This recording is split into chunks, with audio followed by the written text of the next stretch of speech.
BJP सांसद रमेश बिधोरी के बयान के बाद पूरी तरीके से देश भर में मचा जबरदस्त हंगामा। एआईएमआईएम प्रवक्ता ने जबरदस्त तरीके से धोया रमेश बिधोरी। अंत में देश के रक्षा मंत्री राजनाथ सिंह ने मांगी माफी। आखिर क्यों पड़ गई देश के रक्षा मंत्री राजनाथ सिंह को माफी मांगना? चलिए क्या है खबर हम बताएंगे इस वीडियो में, बने रहे आप हमारे साथ अंत तक। हेलो दोस्तों, वेलकम बैक। आप सब कैसे हैं? उम्मीद करते हैं आप सभी बेहतरीन होंगे। जी हाँ दोस्तों, इस वक्त की बड़ी महत्वपूर्ण खबर हम आपके बीच लेकर के हाजिर हो चुके हैं, जो इस वक्त पूरी तरीके से सोशल मीडिया पर यह खबर रन कर रही है। जी हाँ दोस्तों, भारतीय जनता पार्टी के जो साउथ दिल्ली के सांसद हैं रमेश बिधोरी, उन्होंने एक ऐसा बयान दिया भरी लोकसभा में, पूरी तरीके से उन्होंने अविवादित बयान दे करके पूरी तरीके से मुसलमानों को टारगेट में करने का काम किया है, जिसके बाद से एआईएमआईएम के प्रवक्ता ने भी जबरदस्त तरीके से उन्हें धोने का काम किया है। देखिए बीजेपी सांसद के बयान के बाद किस प्रकार से एआईएमआईएम प्रवक्ता ने उनको धोने का काम किया है। देखिए पहले इस वीडियो को। डू का वैसे ही खड़े होकर बता देना चाहिए कि डू कौन है। बताते ठीक से उनको कि डू क्या होता है, कौन डू है। आतंकवादी कह रहा है, उग्रवादी कह रहा है, मुल्ला आतंकवादी, मुल्ला उग्रवादी, ये अल्फाज लोकसभा में बोले जा रहे हैं एक धर्म विशेष के मुसलमान एमपी कुंवर दानिश साहब के खिलाफ।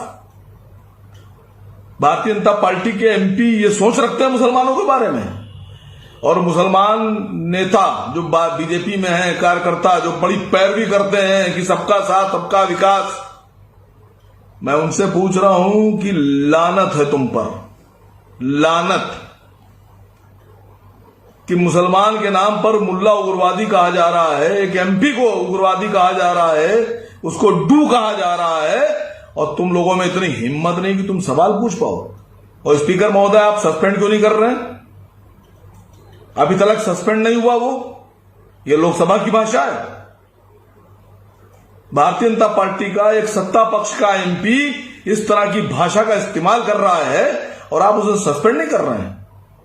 और सबसे अफसोस की बात, सबसे बड़ी बात, कि जब राहुल गांधी साहब से सवाल पूछा जा रहा है कि आज एक मुस्लिम एमपी के साथ लोकसभा में जो हुआ उस पर आप क्या कहेंगे, तो बता रहे हैं कि मैं इस पर कुछ नहीं बोलूंगा। व्यवहार जब संसद के भीतर हो रहा है, किस तरह से आप इसको देखते हैं? देखिए, वो और पार्लियामेंट का इशू है, उसमें मैं ये स्पीकर की जिम्मेदारी है और ये पार्लियामेंट्री प्रोसेस चलता है, इस पे मैं यहाँ पे कमेंट नहीं कर सकता हूँ। बट मैं कंप्लीट नहीं हुआ, कंप्लीट कोई अल्फाज नहीं बोलूंगा इस पर। ये लोकसभा का मामला है, और गाली अगर आपको दी जाती तो आप बोलते, मुसलमान को दी गई तो आप नहीं बोलेंगे।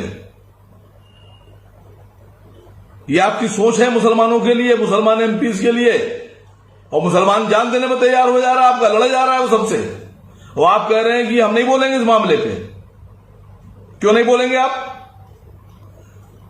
और आखिर में मोदी जी, संजय सिंह साहब ने तो खाली सवाल पूछे आपसे। क्यों भाई स्पीकर साहब, सरकार से सवाल जो पूछे उसको आप सस्पेंड कर देंगे, बहाल भी नहीं करेंगे। आज अफसोस हुआ मुझे राहुल गांधी जी की सोच पर, और भारतीय जनता पार्टी के स्पीकर साहब की सोच पर, और बीजेपी के नेताओं की सोच पर, और एमपीज की सोच पर। क्या यही नजरिया है? और मैं तो कह रहा हूं कि इसको अरबी में जो एमपी साहब डू, मुल्ला, उग्रवादी, आतंकवादी बोल रहे हैं लोकसभा में, इसको अरबी में डब करके वो जो या हबीबी वल्ला हबीबी जो दोस्त हैं जो अभी आए थे, वो गले मिल रहे थे, बड़े खुश होकर सब हंस रहे थे, हाथ मिला रहे थे, जिगरी, उनको जरूर भेजें कि यह है आपके दोस्तों की सोच और भाषा हिंदुस्तान के मुसलमानों के लिए। जैसा कि आपने देख लिया किस प्रकार से एआईएमआईएम के प्रवक्ता असीम वकार ने जबरदस्त तरीके से भारतीय जनता पार्टी के सांसद रमेश बिधोरी के इस अविवादित बयान के बाद उनको जबरदस्त तरीके से धोने का काम किया है।